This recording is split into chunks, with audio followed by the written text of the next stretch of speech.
Hello students, welcome on Nimbus Learning powered by Engineers Academy. Myself Ranjit Kumar. नमस्कार। आइए sir, स्वागत है आप लोगों का इस संध्या में। और आइए हम लोग मिले फिर एक नए जोश और जुनून के साथ और शुरू करते हैं आज की क्लास। और इंडियन पॉलिटी के जो रिमेनिंग क्वेश्चंस थे उस पर आज डिस्कशन करेंगे हम। ठीक है, तो कल हमने 45 क्वेश्चंस तक डिस्कस कर लिए थे। आज हम लोग 45 से आगे बढ़ेंगे और महत्वपूर्ण क्वेश्चंस पर चर्चा करेंगे। सबसे पहले जितने भी लोग उपस्थित हैं, ऑनलाइन है, उन सबको मेरी तरफ से a very good evening to all of you. सबको very good evening. Dimple very good evening. और कौन है जी ऑनलाइन? फटाफट अपनी उपस्थिति दर्ज करें ताकि मुझे पता चले कौन कौन है। दो लोग तो अभी दिख रहे हैं, फटाफट शो कीजिए भाई। दो लोग हैं ऑनलाइन, और लोग क्या अभी टेक्निकल की क्लास शायद खत्म नहीं हुई क्या?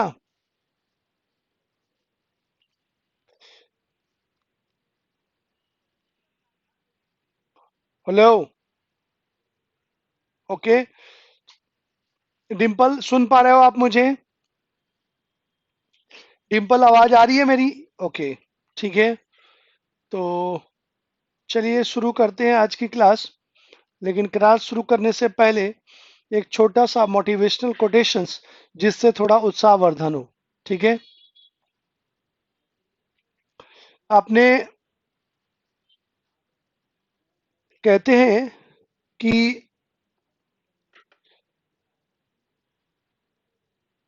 कहते हैं कि मुश्किलें दिल के इरादे आजमाती हैं। मुश्किलें दिल के इरादे आजमाती हैं, स्वप्न के पर्दों को निगाहों से हटाती हैं। हौसला मत हार, गिरकर ओ मुसाफिर, ठोकरें इंसान को चलना सिखाती हैं। तो आप देखेंगे हम लोग कई बार एग्जाम देते हैं, फेल होते हैं, पास होते हैं, लेकिन कभी रुकना और थकना नहीं है। क्यों? क्योंकि असफलता इस बात का प्रतीक है कि सफलता में किया गया प्रयास अधूरा था, मतलब अपन ने दिल से मेहनत नहीं करी। और एक बात जान लेना कि जो भी दिल से अगर मेहनत करेगा वो कभी भी फेल नहीं हो सकता जीवन में। ये एग्जाम बस एक चरण है हमारी लाइफ में, एक स्टेज है। अगर हम ये सोचे कि यही मेरे लाइफ में सब कुछ है, तो ये ऐसा नहीं है। अगर आपने मेहनत किया है तो जहां आपको पहुंचना है वहां पर एट लास्ट आप पहुंच ही जाएंगे, चाहे जो हो। हाँ, ये है कि वक्त लगता है लेकिन आप जरूर पहुंचेंगे। तो इसलिए उम्मीद कभी नहीं छोड़नी चाहिए और हमेशा उम्मीद के साथ बधे रहना चाहिए और ईमानदारी से मेहनत करना चाहिए। अगर आप ईमानदारी से मेहनत कर रहे हैं तो 100% सफलता आपको मिलेगी। तो आइए चलते हैं इसी के साथ, आज की क्लास शुरू करते हैं और देखते हैं ये इंपॉर्टेंट क्वेश्चंस। और बाकी लोग आते रहेंगे और अपन डिस्कस करते रहेंगे। ठीक है, तो आइए शुरू करते हैं आज की क्लास और देखते हैं क्वेश्चन नंबर 46। ठीक है गौतम, वेरी गुड इवनिंग। चलिए 46 नंबर क्वेश्चन देखते हैं हम लोग। 46 नंबर क्वेश्चन कहता है कि भारत के राज्यों और केंद्र शासित प्रदेशों को संविधान की किस अनुसूची में सूचीबद्ध किया गया है? मतलब जिसमें कहा गया है कि भाई भारत राज्यों एवं केंद्र शासित प्रदेशों का समूह है, किसमें मेंशन किया गया है? बिल्कुल Dimple, right answer is a. पहली अनुसूची में राज्य और केंद्र शासित प्रदेशों के बारे में मेंशन किया गया है। ठीक है, ठीक है, पहली अनुसूची जो है उसमें सभी राज्यों और 9 केंद्र शासित प्रदेशों के बारे में वर्णन किया गया है। तो राइट आंसर इज ए, पहली अनुसूची। बढ़ते हैं अगले क्वेश्चन की तरफ। Question number 47। क्वेश्चन नंबर 47 कह रहा है जी कि भारत के संविधान के अनुसार किसी न्यायाधीश को एक उच्च न्यायालय से दूसरे उच्च न्यायालय में स्थानांतरित करने हेतु किसके अधिकृत किया गया है? मतलब मान लो एक हाई कोर्ट से दूसरे हाई कोर्ट में अगर किसी जज का ट्रांसफर करना हो, तो उस कंडीशन में वो कौन सा व्यक्ति है जिसके पास ये पावर है कि उसको ट्रांसफर कर सकता है? बताओ गौतम, सोच समझ के बताओ इसका राइट आंसर। अब मैं तुमको एक्सप्लेनेशन समझाऊंगा तो उसके बाद आंसर समझ में आए। देखो, हाई कोर्ट के अगर हम जजेस की बात करें, ठीक है, तो हाई कोर्ट में एक तो चीफ जज होता है और बाकी अदर जजेस होते हैं। ठीक है, एक चीफ जज होता है और बाकी अदर जजेस होते हैं। जो चीफ जज होता है उसके अपॉइंटमेंट में दो लोग दो लोग पार्टिसिपेट करते हैं। मतलब अपॉइंट तो प्रेसिडेंट करता है, ठीक है, इनको, चीफ जज को, लेकिन राष्ट्रपति दो लोगों से सलाह लेना उसके लिए अनिवार्य है। कौन? तो एक तो है गवर्नर उस स्टेट का, और दूसरा है CJI, chief justice of India, मतलब सर्वोच्च न्यायालय का मुख्य न्यायाधीश। इन दोनों की सलाह पर प्रेसिडेंट चीफ जज को, हाई कोर्ट के चीफ जज को नियुक्त करता है, ठीक है। उसके अलावा अदर जजेस की अगर हम बात करें तो अदर जजेस को भी अपॉइंट करता है कौन? प्रेसिडेंट। बट इनको अपॉइंट करने में तीन लोगों से उसे सलाह लेनी पड़ती है। सीजेआई, उसके बाद चीफ जज हाई कोर्ट का, और उस स्टेट का कंसर्न गवर्नर, ये तीन लोगों से उसको अप्रूवल लेना पड़ता है। अब ये तो अपॉइंटमेंट का हो गया। ओथ जो है चीफ जज और अदर जजेस को गवर्नर दिलाता है उस स्टेट का। अब मान लीजिए कि हाई कोर्ट के अदर जजेस का ट्रांसफर करना है, तो ट्रांसफर लेटर पर साइन करता है, आप देखेंगे, प्रेसिडेंट, राष्ट्रपति। लेकिन राष्ट्रपति के लिए ये कंपलसरी है कि वो बिना सीजेआई और बिना सीजेआई की सलाह पर किसी भी जज का ट्रांसफर एक हाई कोर्ट से दूसरी हाई कोर्ट में नहीं कर सकता। मस्ट है। इसलिए है क्योंकि जो जुडिशियरी की इंडिपेंडेंसी है वो खत्म ना हो, मतलब जो न्यायपालिका की स्वतंत्रता है वो खत्म ना हो। क्यों? क्योंकि अगर राष्ट्रपति ने अपने मन से जजों को इधर उधर ट्रांसफर करना शुरू किया तो पॉलिटिकली उन पर एक प्रेशर बन सकता है। इसलिए सीजेआई भारत के मुख्य न्यायाधीश से परामर्श कर, उनके परामर्श कंसल्टेशन के बाद ही आप देखेंगे राष्ट्रपति किसी भी जज का एक जगह से दूसरी जगह ट्रांसफर कर सकता है। अगर वो अपना कंसल्टेशन अर्थात परामर्श नहीं देते हैं तो उस कंडीशन में ये राइट नहीं है प्रेसिडेंट को कि वो किसी जज का ट्रांसफर कर सके। समझ में आ रही बात? ये जुडिशियरी की इंडिपेंडेंसी है। एक बार की जजों की सैलरी बढ़ाने पर कम नहीं किया जा सकता, उनके राइट और जुरिस्डिक्शन कम नहीं किए जा सकते, और अपॉइंटमेंट में इनकी अपनी डोमिनेंसी होती है। ये अपने तरीके से जजेस का मतलब जजेस के अपॉइंटमेंट और उनके रिटायरमेंट, मतलब उनके जो अदर सबऑर्डिनेट स्टाफ होते हैं उनकी नियुक्ति करते हैं लोग, ठीक है। तो यहाँ पर इंडिपेंडेंसी प्रभावित ना हो इसके लिए ये किया गया है। क्लियर हुआ जी? तो राइट आंसर जो होगा इसका वो होगा भारत का राष्ट्रपति। भारत का राष्ट्रपति अपॉइंट करता है, लेकिन अपॉइंट करने में रिकमेंडेशन, सुझाव जो है, सलाह, वो मुख्य न्यायाधीश का लेता है। तो फाइनली ट्रांसफर करने का अधिकार तो उसके पास है, बस सुझाव लेता है उनसे, लेकिन वो सुझाव कंपलसरी है, ये ध्यान रखिएगा। आई बात समझ में सबको? क्लियर हुआ जी? अरे क्लियर हुआ कि नहीं गौतम? डिम्पल? हाँ ना, बोलो यार। क्या सो गए क्या सब लोग? यस नो बोलो कुछ। क्या हुआ? कहाँ गए सब लोग?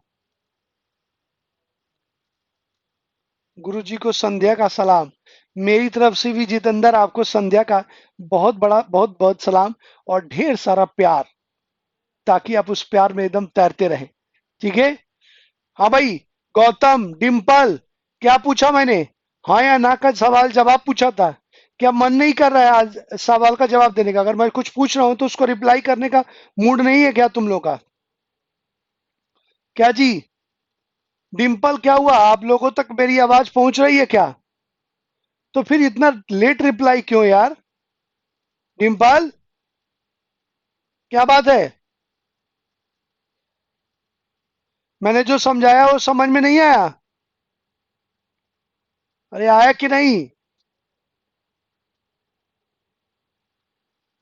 क्लियर नहीं हुआ कॉन्सेप्ट? कि तुमने कोई और कॉन्सेप्ट पर रखा है? क्या हुआ, नेटवर्क प्रॉब्लम है क्या तुम लोगों को? हेलो?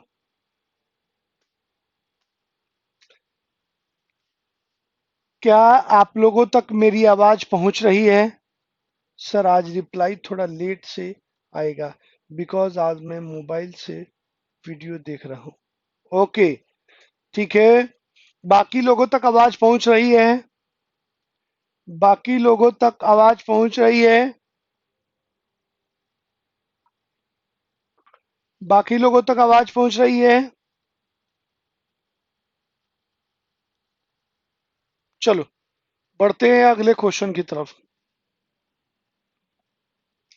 क्वेश्चन नंबर 48, बताओ आंसर। 48, मोबाइल में डेस्कटॉप साइट आई।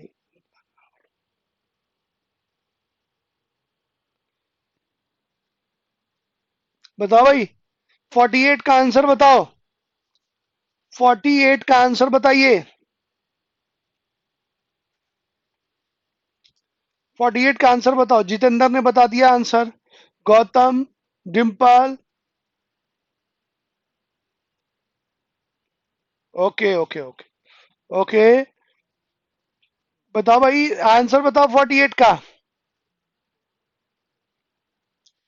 सी, वेरी गुड। अच्छा, एक और क्वेश्चन का आंसर बताओ, surprise question. Right to information, सूचना का अधिकार किस में शामिल है? सूचना का अधिकार, सूचना का अधिकार किस में शामिल है?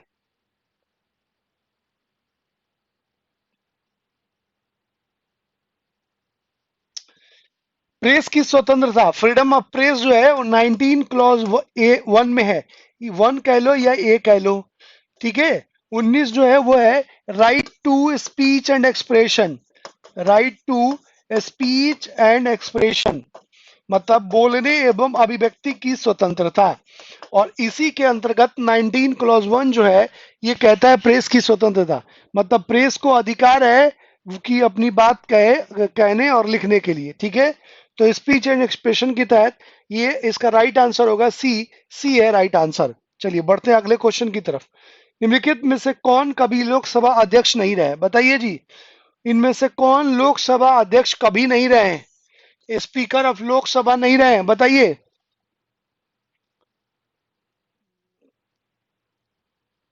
क्या लिख रहे हो जितेंद्र?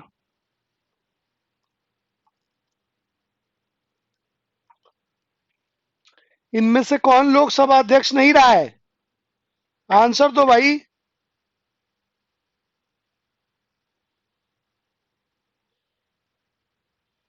आंसर दो। क्या हुआ?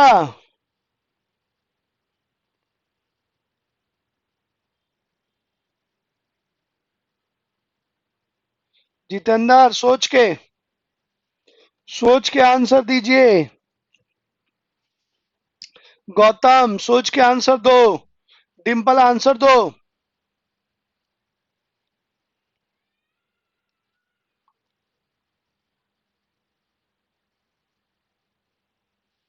राइट आंसर सी है, चंद्रशेखर। ये प्राइम मिनिस्टर थे यार, ठीक है। प्राइम मिनिस्टर थे। 49 का सी होगा चंद्रशेखर। मीरा कुमार भी थी, बलराम जाखड़ भी थे और जीएमसी बाल योगी भी थे, ठीक है। तो राइट आंसर इज सी। चलिए, एक सरप्राइज क्वेश्चन का आंसर दो। सरप्राइज क्वेश्चन ये है कि स्पीकर को ओथ कौन दिलाता है? स्पीकर, लोकसभा अध्यक्ष को शपथ कौन दिलाता है? लोकसभा अध्यक्ष को शपथ कौन दिलाता है? आंसर दो। लोकसभा अध्यक्ष को कौन शपथ दिलाता है? आंसर दो यार। क्या हुआ? लोकसभा अध्यक्ष को कौन शपथ दिलाता है?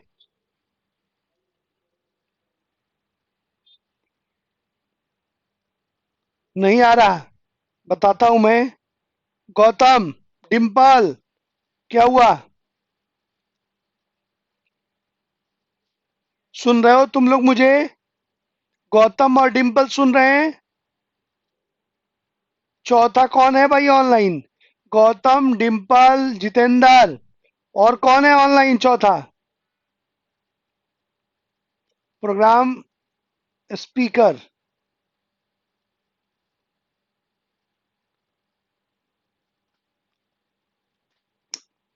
गौतम मेरे लाल, speaker as a speaker oath नहीं लेता है, वो आम प्रोटेम स्पीकर ओथ नहीं दिलाता है। स्पीकर स्पीकर के रूप में शपथ नहीं लेता है, बल्कि एक आम सदस्य के रूप में शपथ लेता है। एक आम लोकसभा सदस्य के रूप में प्रोटेम स्पीकर उसको शपथ दिलाता है। स्पीकर स्पीकर के रूप में शपथ नहीं लेता है गौतम, ये ध्यान रखना, ठीक है। स्पीकर लोकसभा अध्यक्ष के रूप में शपथ नहीं लेता है, ठीक है। चलिए बढ़ते हैं अगले क्वेश्चन की तरफ। चलिए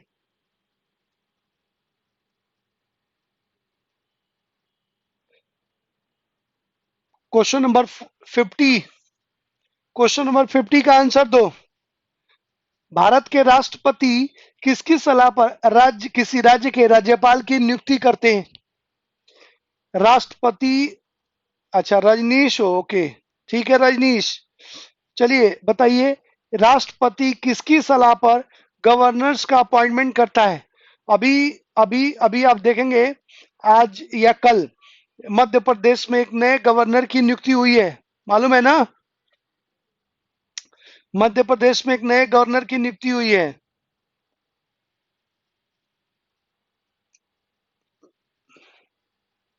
जितेंद्र, और लोग बताए भाई आंसर। क्या हुआ, आज तुम लोग एकदम ठंडे पड़ गए हो क्या यार?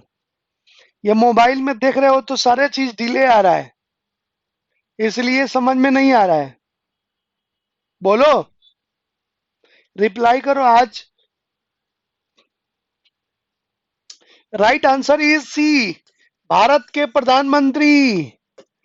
प्रधानमंत्री के रिक्वेस्ट के आधार पर, अब यहां पर देखिए, राष्ट्रपति का जो पद है बॉस, ये संवैधानिक प्रमुख होता है, ठीक है। ये प्रमुख तो है, लेकिन ये बिना प्रधानमंत्री और मंत्रिमंडल के सलाह के आधार पर, ठीक है, बिना प्रधानमंत्री और मंत्रिमंडल के सलाह के बिना राष्ट्रपति कोई भी निर्णय नहीं ले सकता, कोई भी निर्णय नहीं।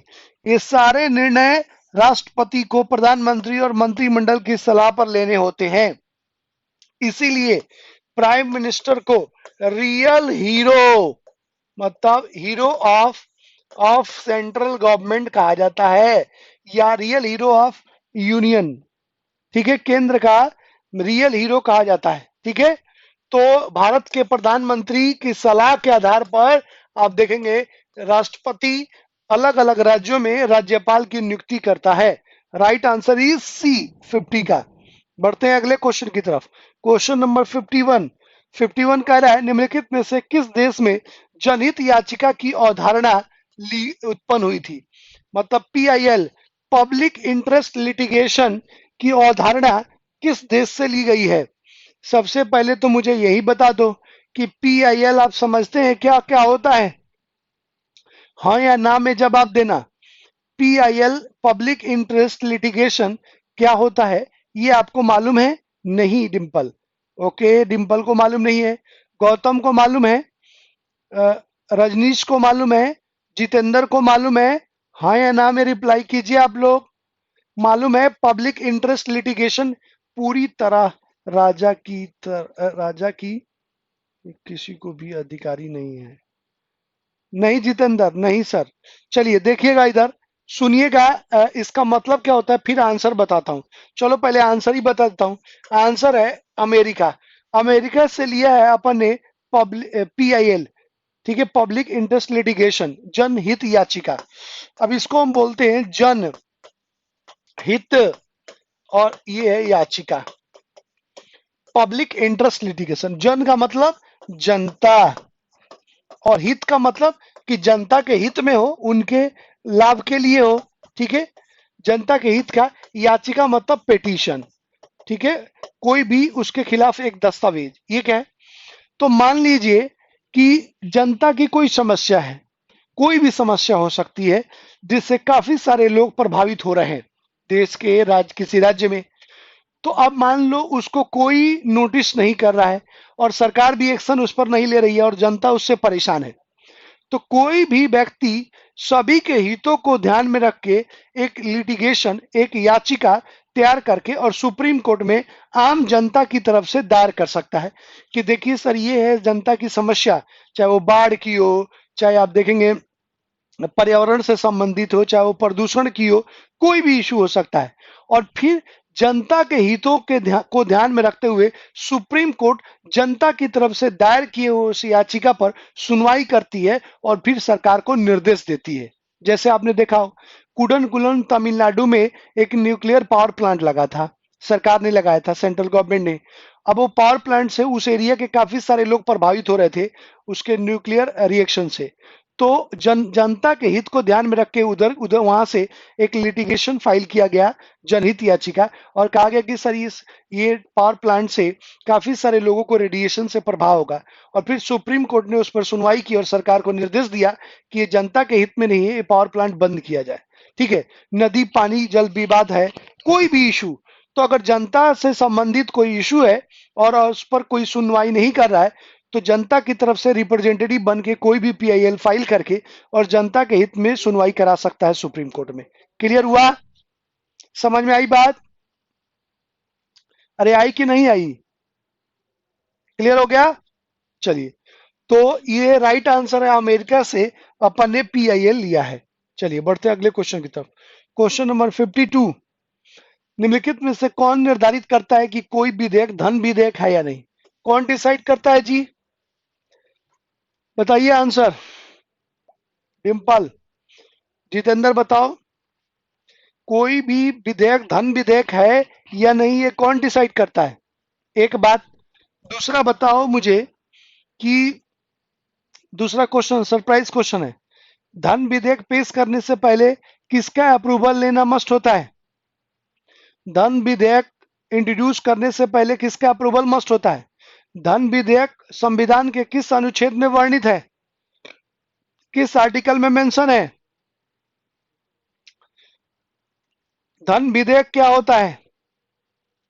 What is money bill? धन विधेयक क्या होता है?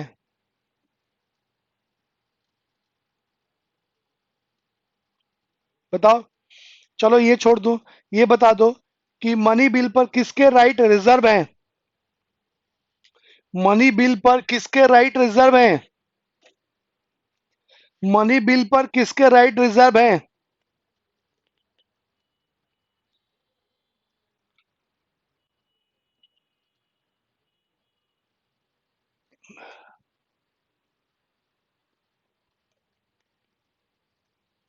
गौतम क्या लिख रहे हो? 280, ये वित्त विधेयक है। वित्त आयोग के गठन का प्रावधान किया गया है 280 में। देखो, अब मैं धन विधेयक से संबंधित आपको कुछ खास बातें बता देता हूं जिससे सारे कंफ्यूजन क्लियर हो जाएंगे। हो सकता है कुछ लोगों को पता हो, लेकिन एक बार रिवीजन के तौर पर जिन लोगों को नहीं पता है वो पता चल जाएगा। क्या है? सबसे पहले मनी बिल में का जो आर्टिकल है, अनुच्छेद, वो है 110। 110 में मनी बिल के बारे में डिफाइन किया गया है। मनी बिल मतलब धन विधेयक होता क्या है? तो सरकार, आप देखेंगे इस साल कोई एक्सपेंसेस करना चाहती है, कुछ खर्च करना चाहती है, तो उसके रिगार्डिंग जो बिल आती है उसको धन विधेयक बोलते हैं। और कमिंग ईयर के लिए अगर कोई बिल आती है तो उसको वित्त विधेयक बोलते हैं। ठीक है, तो ये धन विधेयक की डिफिनेशन हो गया। उसके बाद धन विधेयक जो डिसाइड करता है, मतलब धन विधेयक का निर्धारण करने वाला व्यक्ति है, वो है, निर्धारण करता है Lok Sabha speaker, speaker of Lok Sabha. ठीक है, मनी बिल इंट्रोड्यूस करने से पहले प्रेसिडेंट, राष्ट्रपति की उस पर अनुमति आवश्यक है। मतलब राष्ट्रपति से अप्रूवल लिया जाता है कि सर इस बिल को पेश करेंगे। क्यों? क्योंकि अगर एक बार राष्ट्रपति ने अगर एक बार अप्रूवल दे दिया, तो अगर यहां से पास होके गया तो राष्ट्रपति दोबारा मना नहीं कर सकता उस पर सिग्नेचर करने से। तो प्री अप्रूवल जो है, प्री अनुमति, वो ली जाती है किससे? राष्ट्रपति से, मनी बिल पर। उसके बाद मनी बिल पर राज्यसभा के जो राइट्स हैं वो लिमिटेड हैं। राज्यसभा के राइट्स लिमिटेड हैं। कैसे लिमिटेड? का मतलब कि ये मनी बिल इंट्रोड्यूस भी होता है लोकसभा में, पास भी होता है लोकसभा में, और चेंजेस भी ये लोकसभा में ही होता है। ये फॉर्मेलिटी के लिए इसको राज्यसभा में भेजा जाता है। राज्यसभा ने अगर 14 दिन से ज्यादा इसे रोक लिया तो ये 15वें दिन ऑटोमेटिकली पास माना जाता है। अर्थात मनी बिल के रिगार्डिंग राज्यसभा के लिमिटेशंस हैं राइट्स में। कुछ नहीं कर सकती, ना फेर बदल ना चेंज, कुछ नहीं कर सकती राज्यसभा। मतलब जो भी करना होगा वो लोकसभा ही करेगी। समझ में आ रही बात? तो ये मनी बिल से रिलेटेड आपको बातें ध्यान में रखनी होगी। और मैंने अभी बताया कि अगर मनी बिल एक बार लोकसभा से पास होकर चला गया तो राष्ट्रपति की उस पर सिग्नेचर मस्ट होगा, वो रिटर्न नहीं कर सकता, उस पर सिग्नेचर करने से मना नहीं कर सकता है। Is that clear? क्लियर हुआ जी? हो गया क्लियर सबको? कोई डाउट, कोई दिक्कत इसमें, कोई चीज समझ में नहीं आई हो? क्लियर हो गया सबको? वेरी गुड, वेरी गुड, बहुत बढ़िया, अति सुंदर। चलिए बढ़ते हैं अगले क्वेश्चन की तरफ। अगला question, question number 53। Question number 53 कह रहा है निम्न में से कौन सा राज्य राज्यसभा में सदस्यों की अधिकतम संख्या भेजता है? ये भी इजी क्वेश्चन है, तुम सभी लोगों को मालूम होगा। सब लोगों को राज्यसभा और लोकसभा की भी सीटें सबसे अधिक है उस राज्य में। इवन विधानसभा की सीटें भी सबसे अधिक हैं। सबसे बड़ा राज्य है और जनसंख्या के अनुपात में भी सबसे बड़ा है। मतलब सबसे जियोग्राफिकल एरिया के अकॉर्डिंग तो बड़ा नहीं है, लेकिन जनसंख्या के अनुसार बड़ा राज्य है। Right answer is a, Uttar Pradesh. सबसे, इसीलिए कहते हैं भाई, ओए होए, इसीलिए कहते हैं कि अगर उत्तर प्रदेश में जिसकी भी सरकार होगी वो डिसाइड करता है कि सेंट्रल गवर्नमेंट में किसकी सरकार होगी। समझ में आई बात? तो उत्तर प्रदेश जो है वो काफी मेजर रोल अदा करता है। और आपको ये भी मालूम होगा कि सबसे अधिक प्रधानमंत्री देने वाला राज्य है उत्तर प्रदेश। सबसे अधिक, मोस्ट ऑफ दी जो प्राइम मिनिस्टर है वो सब उत्तर प्रदेश से ही है। ठीक है, तो right answer is Uttar Pradesh. ठीक है, इज दैट क्लियर और नॉट? क्लियर हुआ जी? अरे हुआ कि नहीं हुआ? ठीक है, वेरी गुड। चलिए बढ़ते हैं अगले क्वेश्चन की तरफ। निम्नलिखित में से किससे लोकपाल का विचार लिया गया है? लोकपाल का विचार किससे लिया गया है जी? किस देश से आया है लोकपाल का विचार? बताओ। Right answer is Sweden. Sweden से लिया हमने लोकपाल। हालांकि लोकपाल अभी उस फॉर्मेट में नहीं है भारत में, है लोकपाल, ठीक है, लेकिन यह इसका जो लोकपाल का जो कॉन्सेप्ट है वो अपन ने स्वीडन से लिया है। ठीक है, क्लियर? हाँ या ना बोलो जल्दी। ओके, चलिए बढ़ते हैं अगले क्वेश्चन की तरफ। Question number 55। Question number 55, Bharat का राष्ट्रपति लोकसभा को कार्यकाल पूरा करने से पहले भंग कर सकता है किसकी सलाह पर? बताइए। राष्ट्रपति लोकसभा को कार्यकाल, कार्यकाल का मतलब 5 वर्ष पूरा होने से पहले भंग कर सकता है जी। हम्म, जितेंद्र हिला दिया तुमने, आग लगा दिया। Dimple very good, right answer is D, प्रधानमंत्री की सलाह पर। अगर प्रधानमंत्री ये कहता है कि भाई हमारा बहुमत नहीं है और आप लोकसभा को डिसॉल्व करें, तो प्रधानमंत्री की सलाह पर राष्ट्रपति लोकसभा को डिसॉल्व कर सकता है। और जैसे ही लोकसभा डिसॉल्व होगी सरकार बर्खास्त हो जाएगी। ठीक है, मतलब कार्यकाल से पहले ही उनका टाइम पीरियड, कार्यकाल खत्म हो जाएगा। ठीक है, तो 5 वर्ष से पहले लोकसभा के विघटन के क्या क्या कारण हो सकते हैं? क्या हो सकते हैं कारण, कोई बताएगा? एक तो प्रधानमंत्री की सलाह पर, दूसरा अविश्वास प्रस्ताव अगर पास हो जाए तो, तीसरा अगर सरकार अल्पमत में आ जाए तो। ठीक है, इन कंडीशन में आप देखेंगे लोकसभा अपने कार्यकाल से पहले अर्थात 5 वर्ष से पूर्व विघटित हो सकती है। ठीक है, समझ में आई बात? जो मैंने अभी बोला और समझाया वो समझ में आया कि नहीं? हाँ या ना लिखते रहो यार। मतलब तुम लोग लिखते हो तो मुझे मोटिवेशन मिलता है, नहीं लिखते हो तो मेरा दिल दुखता, मतलब लगता है कि समझ में नहीं आया या मेरे में ही कोई खोट है, मेरे में कोई कमी है। कोई कमी है क्या? हैं? बोलो, कोई कमी है मेरे में क्या?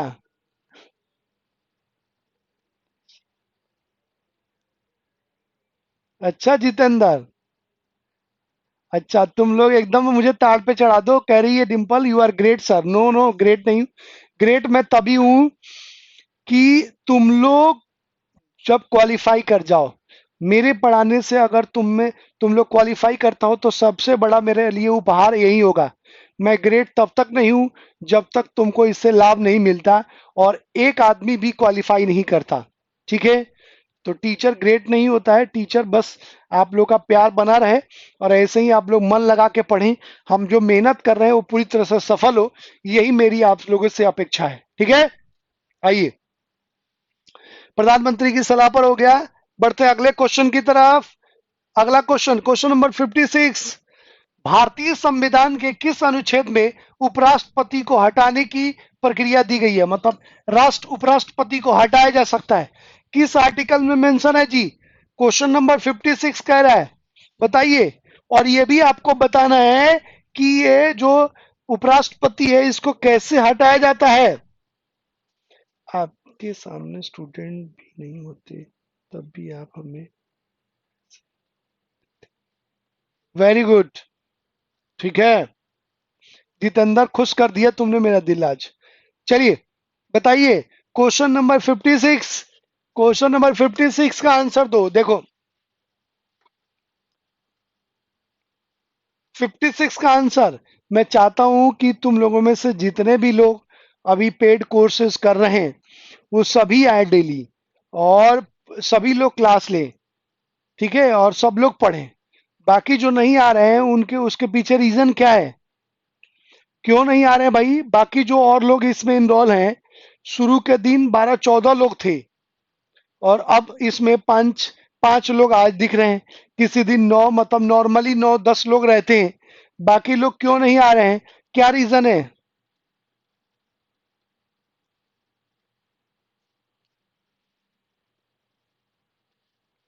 सर कुछ दिन फेस्टिवल की। Okay, right answer is a है, आर्टिकल 67। आर्टिकल 67 जो है वो उपराष्ट्रपति वाइस प्रेसिडेंट को हटाने की बात करता है। आइए, इसके रिगार्डिंग कुछ महत्वपूर्ण बातें मैं आपको बता दूं क्या है। सबसे पहले, उपराष्ट्रपति की वाइस प्रेसिडेंट की बात करें हम, तो वाइस प्रेसिडेंट जो है उपराष्ट्रपति, वो ex officio chairman of Rajya Sabha होता है। एक बात तो ये हो गई, ऑफ एक्स ऑफिसियो चेयरमैन। ठीक है? उसके बाद 2 नंबर पे बात करें तो इसको अपॉइंट करता है कौन? अपॉइंटमेंट इनका करता है प्रेसिडेंट, राष्ट्रपति। और ओथ कौन दिलाता है? शपथ ये भी राष्ट्रपति दिलाता है। ठीक है? तीसरा, उसके बाद इनको कैसे, उपराष्ट्रपति को कैसे हटाया जा सकता है जी? तो उपराष्ट्रपति के खिलाफ राज्यसभा में प्रस्ताव पेश कर और बहुमत से उपराष्ट्रपति को उसके कार्यकाल से पहले हटाया जा सकता है अगर उसने संविधान का अतिक्रमण किया है तो। ठीक है? राज्यसभा में प्रस्ताव लाया जाता है किसके खिलाफ? उपराष्ट्रपति के खिलाफ। ये ध्यान रखिएगा, राज्यसभा में उसके खिलाफ प्रस्ताव लाके उपराष्ट्रपति को हटाया जा सकता है। ये आर्टिकल 67 में मेंशन किया गया है। उपराष्ट्रपति को सैलरी राज्यसभा के चेयरमैन के रूप में मिलती है। कास्टिंग वोट करता है, सिर्फ एक आम सदस्य के रूप में वोट नहीं करता। और वो राज्यसभा का अध्यक्ष तो होता है लेकिन राज्यसभा का सदस्य नहीं होता है। उसकी जगह अगर वो कभी एब्सेंट हो जाए तो उसकी जगह आप देखेंगे जो उप सभापति होता है वो कार्य करता है। ठीक है? उप सभापति राज्यसभा का सदस्य होता है। ठीक है? तो ये सारी बातें आपको ध्यान में रखनी है इसके रिगार्डिंग। ठीक है? चलिए, बढ़ते अगले क्वेश्चन की तरफ। अविश्वास प्रस्ताव किस सदन में लाया जाता है? चलो आंसर दो। नो कॉन्फिडेंस मोशन बोलते हैं अंग्रेजी में इसको, no confidence motion. No confidence motion किस सदन में लाया जाता है जी? बताइए आंसर, फटाफट सब लोग रिप्लाई करें। सब लोग, right answer is B, Lok Sabha में। नो कॉन्फिडेंस मोशन समझते हो क्या होता है? क्या आप जानते हैं नो कॉन्फिडेंस मोशन के बारे में? बताइए, कोई रिप्लाई करे हाँ या ना। यस सर, मालूम है सबको? Very good. चलो, अगर मालूम है तो ये बताओ कि पिछली बार राहुल गांधी ने लोकसभा में, अभी 2019 के चुनाव से पहले जो पिछला लोकसभा था 2014 वाला, उसमें नो कॉन्फिडेंस मोशन पेश किया था राहुल गांधी ने, तो क्या उस समय सरकार अल्पमत में थी? इसका जवाब दो, अभी पता चल जाएगा। अभी पिछली जो लोकसभा, तो फिर क्यों पेश किया था भाई डिम्पल नो कॉन्फिडेंस मोशन उन्होंने, राहुल गांधी ने? बताओ। जब सरकार अल्पमत में नहीं थी तो फिर क्यों नो कॉन्फिडेंस मोशन पेश किया था?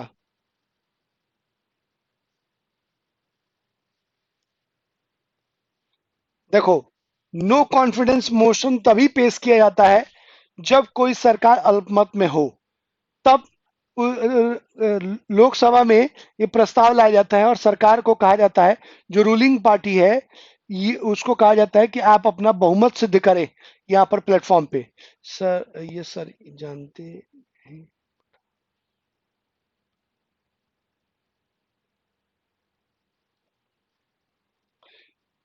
ठीक है, तो आप देखेंगे उस कंडीशन में लोकसभा में नो कॉन्फिडेंस मोशन पेश किया जाता है और फिर सरकार को कहा जाता है कि अपना कॉन्फिडेंस शो कीजिए। मतलब कॉन्फिडेंस शो करने का मतलब कि क्या आपके पास मेजोरिटी है।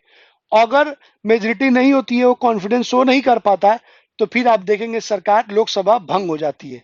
ठीक है, समझ में आ रही बात? तो अविश्वास प्रस्ताव लोकसभा में राहुल गांधी ने जो पेश किया था, वो पागल, वो कुछ नहीं था, वो बस अपनी पॉपुलैरिटी के लिए।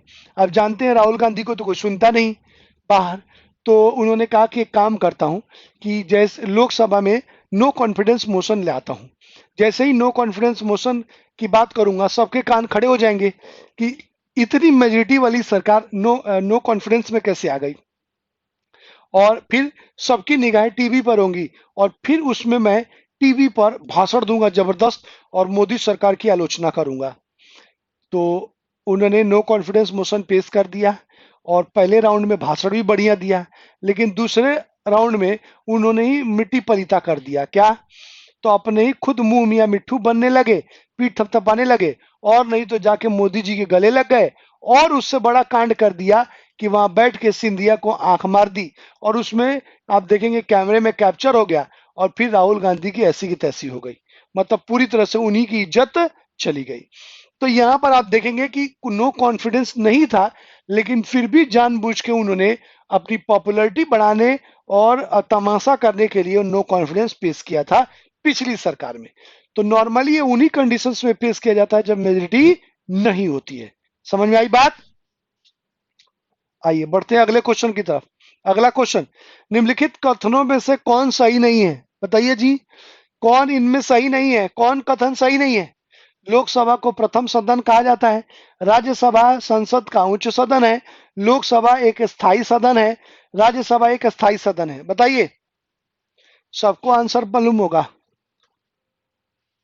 Dimple very good, right answer is C. Lok Sabha एक स्थायी सदन नहीं है। लोकसभा एक स्थायी सदन नहीं है, इट्स ए टेम्पररी सदन। स्थायी सदन का मतलब क्या है? जो डिसॉल्व नहीं होता। और राज्यसभा को हम स्थायी सदन बोलते हैं, इसको हम टेम्पररी बोलते हैं, अस्थायी सदन बोलते हैं। किसको? लोकसभा को। क्यों जी? इसका मतलब क्या होता है? तो इसका मतलब ये होता है कि मान लो लोकसभा का कार्यकाल 5 वर्ष है, ठीक है? मतलब एक बार अगर गठन हो गया तो 5 वर्ष तक लोकसभा चलेगी। लेकिन अगर 5 वर्ष से पहले भी लोकसभा डिसॉल्व हो सकती है। कैसे? अगर सरकार अल्पमत में आ जाए, ठीक है, या उसके खिलाफ अविश्वास प्रस्ताव पेश हो जाए, या फिर प्रधानमंत्री उसको डिसॉल्व करने, मतलब उसको भंग करने की सिफारिश करे, तो उस कंडीशन में 5 साल से पहले भी लोकसभा डिसॉल्व हो सकती है। इसलिए यह स्थायी सदन नहीं है, ये अस्थायी सदन है। लोकसभा को फर्स्ट हाउस बोलते हैं, बिल्कुल। सेकेंड हाउस राज्यसभा को बोलते हैं। राज्यसभा संसद का उच्च सदन है, अपर हाउस बोलते हैं। लोकसभा को लोअर हाउस बोलते हैं। नॉर्मली ये टर्म्स ब्रिटेन के हाउसेस के रिगार्डिंग लिया गया है, ये हमारे यहाँ भी कहा जाता है, बट ये कॉन्स्टिट्यूशन में मेंशन नहीं है अपर और लोअर हाउस। अच्छा, एक चीज और, एक और क्वेश्चन यहाँ से पूछा है। लोकसभा को एक और नाम दिया गया है और ये एग्जाम में पूछा है, इसको हम पॉपुलर हाउस भी बोलते हैं बॉस। पॉपुलर हाउस का मतलब लोकप्रिय सदन, ठीक है? लोकप्रिय सदन भी कहा जाता है लोकसभा को, तो ये भी ध्यान में रखना है। ठीक है, तो यहाँ से रिलेटेड कुछ इंपॉर्टेंट बातें थी जो मैंने आपको बताई। सबको समझ में आ गया? मूर्खों का सद, अच्छा। कहाँ थे रोहित? हैं? कहाँ से, कहाँ थे भाई अभी तक? सर हम यही थे। नहीं यही कहते, झूठ बोलोगे? यहाँ मैं सबके अभी देख रहा हूँ, अभी बात भी हुई थी कि कौन कौन नहीं आया था। हैं? मतलब रोज तुम्हारी यही कहानी है रोहित। आधा घंटा लेट आते हो तुम, आज तुम 1 घंटा लेट आए हो। और आज तो मैं 7 बजे क्लास छोड़ दूंगा क्योंकि करंट की क्लास है, तो आज 1 घंटे की क्लास होगी। झूठ मत बोलो। अगर तुम ऑनलाइन होते तो जरूर सवाल का जवाब देते। अभी तुमने जवाब दिया और मैंने उसको नोट किया। कह रहे हो 15 मिनट से यही है, तो तुमने जवाब तो एक भी क्वेश्चन का नहीं दिया। एकदम ऑन टाइम रहो, ठीक से, ठीक है। माइक की प्रॉब्लम मैंने शेयर कर दी है मैनेजमेंट से, डायरेक्टर सर से, और एक दिन में सॉल्व हो जाएगी, ठीक है। ओके, चलिए बढ़ते हैं अगले क्वेश्चन की तरफ। एक 58 का राइट आंसर आपने देख लिया, राइट आंसर इज सी। ठीक है, अब चलिए बढ़ते हैं ओहो अगले क्वेश्चन की तरफ। क्वेश्चन नंबर 59, बताइए केंद्र शासित प्रदेश लक्षद्वीप की राजधानी कहाँ है? सबको मालूम होगा, एग्जाम में पूछा है। राइट आंसर क्या है जी इसका? Right answer is B, Kavaratti. Lakshadweep का जो है कैपिटल कवरत्ती है। वेरी गुड, बढ़िया। बढ़ते अगले क्वेश्चन में। भारतीय संविधान में मौलिक अधिकारों की सूची डैश संविधान से ली गई है। मतलब कहने का मतलब ये कह रहे हैं मौलिक अधिकार किस देश से लिया गया है, तो ये भी तुम लोगों को मालूम होगा सबको। Right answer, right answer A, America से हमने लिया है।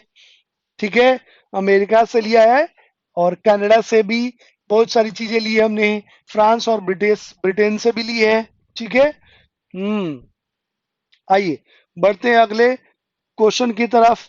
Question number 61। क्वेश्चन नंबर 61 का आंसर दीजिए। इनमें से कौन सी विशेषता फर्स्ट पास्ट द पोस्ट निर्वाचन प्रणाली की है?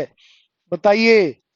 फर्स्ट पास्ट द पोस्ट, ये भारत में निर्वाचन प्रणाली का एक फेमस नाम है जी। 61, आंसर दीजिए, बताइए। आंसर दो सब लोग। Dimple wrong answer.